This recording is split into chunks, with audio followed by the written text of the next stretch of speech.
Itu teman saya pengusaha Reni Latif namanya. Buka cek tunai buat saya 926 juta rupiah. Apa kata dia? Suf, doain ya. Ini baru buntutnya gitu. Mau mikir palanya berapa? Buntutnya segitu.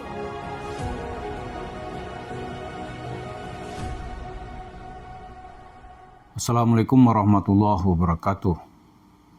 Para pemirsa, dalam Al-Quran itu Allah sudah menegaskan bahwa nanti di hari kiamat segala rahasia itu akan diungkap. Bunyinya, Auzubillahi minasyaitonirrajim, Bismillahirrahmanirrahim. Innahu ala raj'ihi laqadir yauma tubalas sarair.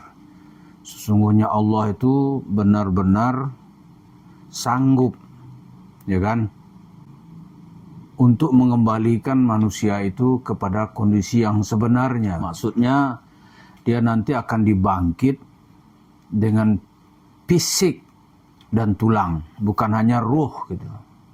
Yauma tubalas sarair. Di hari itu diungkap semua rahasianya. Sarair ini juga dalam kehidupan sehari-hari di dunia Arab mengambil kata yaitu sarir.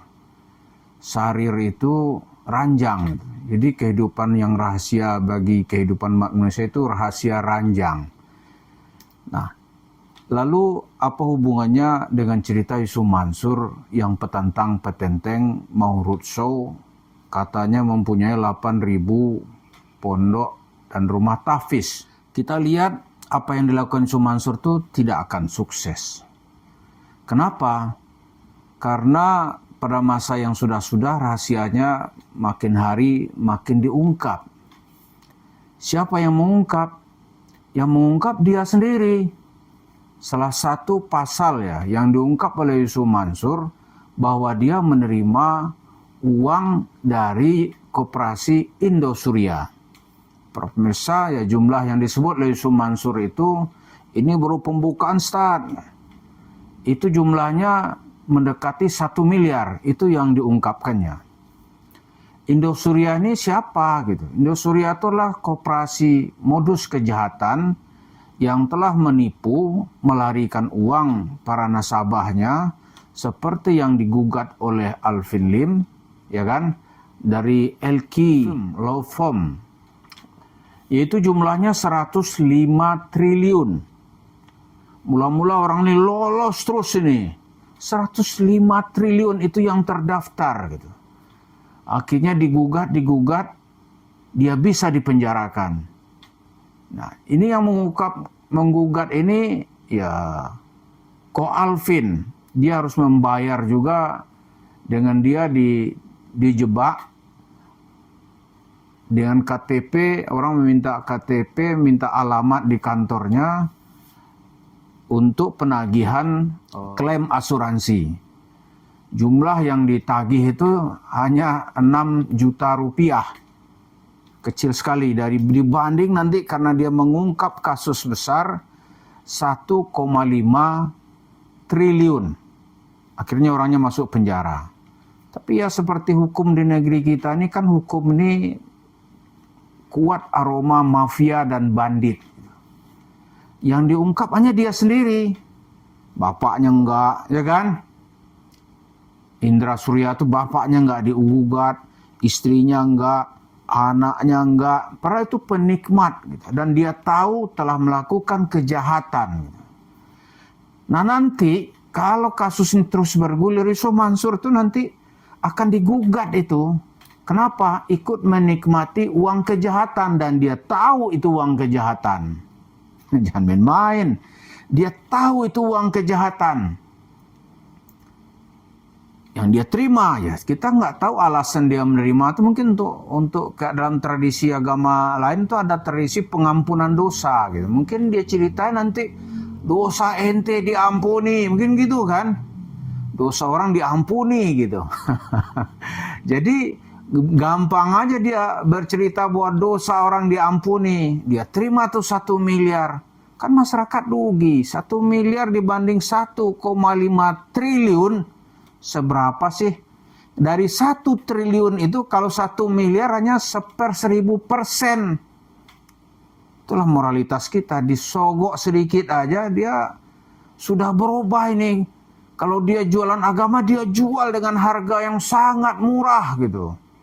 Murah sekali.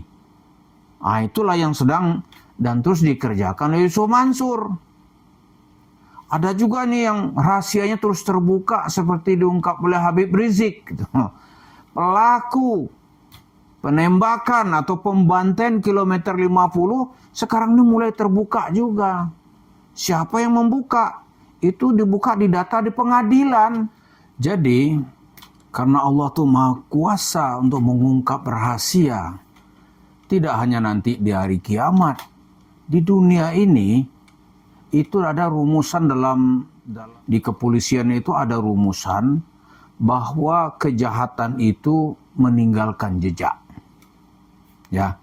Tidak ada kejahatan yang nggak ada jejak. Jadi mayat yang hanyut saja, kata Susnadu Haji ini, mayatnya hanyut, tidak ada KTP, tidak ada identitas, itu sudah mengembang, membusuk, itu bisa ditelusuri oleh kepolisian. Bisa ditelusuri. Kenapa? Karena pada diri mayat itu, pada jasad mayat itu ada yang dia tinggalkan. Jadi tidak pernah kejahatan itu hilang begitu aja, nggak pernah. Jadi kriminal itu meninggalkan jejak. Jadi polisi bisa mengurai itu atau menjahit dari puzzle itu sehingga berwujud suatu bentuk bahwa kejahatan itu bisa diungkap apa latar belakangnya. Jadi begitu. Karena itu ya setiap kejahatan kalau polisi bekerja dapat sama dia. Pasti dapat. Apakah itu kejahatan itu termasuk ya dalam bentuk kriminal. Coba aja lihat tuh dalam kejahatan terorisme. Sebentar sama polisi. Sebentar. Kita masih ingat itu kejahatan bom Bali tahun 2002. Sebentar itu menelusurinya. Sebentar Amrozi tertangkap. Kenapa? Ada kesalahan yang dia buat di saat itu. Mobil, ya kan? Contohnya ini, mobil yang dia sewa dari Jawa itu, platnya tertinggal di situ. Wah, polisi bisa menelusuri. Sebentar dapat. Jadi nggak ada kejahatan itu yang hilang begitu saja. Nah, kembali kepada kejahatan di negeri ini, ternyata Yusuf Mansur itu afiliasinya banyak. Satu-satu terungkap gitu. Terungkap. Jadi rumah tahfiz, wah itu cerita apa? Cerita bullshit aja itu. Nggak ada itu yang dia tuju. Yang dia tuju tuh duit. Jadi dapat duit misalnya dari dalam tanda kutip ya penjahat gitu. Terima juga. Dia terima. Nggak peduli dia.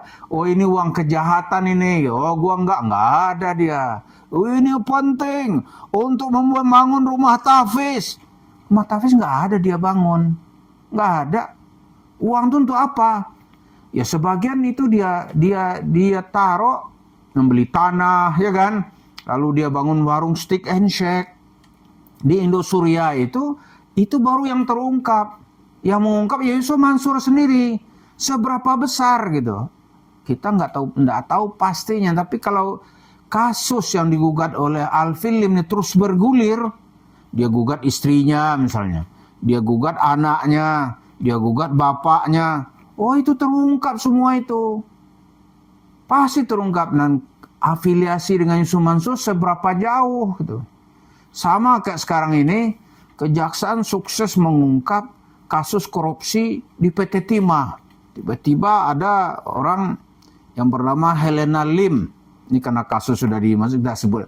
Itu ternyata tempat pencucian uangnya. Tempat pencucian uang rupanya. Bisa diungkap oleh kejaksaan. Nah nanti kalau kasus nih ada orang-orang yang seperti Koh Alvin misalnya. Ada yang lain mengungkap gitu. Maka data itu bisa ditelusuri. Sebagian sudah diungkap oleh Yusuf Mansur bahwa dia memang terima. Ya kan? Yusuf Mansur sendiri yang mengungkap. Motivasinya apa? Mungkin mau gagah-gagahan gitu. atau ya nggak tahu juga ya. Karena bagi Yusuf Mansur nggak ada haram, semua halal gitu. Itu yang disebut itu watak Yusuf Mansur. Hukum nggak ada hukum, semua halal. Di penjara aja dia bisa katanya ngomong sama tikus, dia bisa ngomong sama cicak. Padahal itu nggak ada gitu. Jadi kita lihat sebagian biar aja lah Yusuf Mansur mau roadshow, mau kemana-mana, tapi dia nggak mungkin itu bisa menggait sedekah atau cerita tabung tanah atau cerita proposal bisnis apa gitu. Seperti yang pernah terjadi pada masa-masa silam, nggak mungkin itu. Ya, itu pasti nggak mungkin. Kenapa? Karena pertama orang udah tahu siapa dia. Kedua, kepercayaan tuh nggak mungkin diberikan lagi. Yang ketiga ya kasus-kasus hukum terus membuntuti dia. Ya, misalnya sekarang nih mantan anak buahnya di Paytrend menggugat dia terus. Jadi sekarang cerita bohongnya itu sudah nggak mempan gitu. Karena masyarakat juga sudah tahu seberapa dahsyat sih dia bercerita bohong. Kan nanti akal orang waras juga gitu. Nggak ada kaya nih, omong kosong gitu. Jadi itulah Yusuf Mansur yang mulai mengungkap sebagian afiliasinya dengan para penjahat di negeri ini. Mari kita ikuti terus bagaimana uang kejahatan itu sebagian dia simpan di dalam warung steak and shake. Terima kasih. Assalamualaikum warahmatullahi wabarakatuh.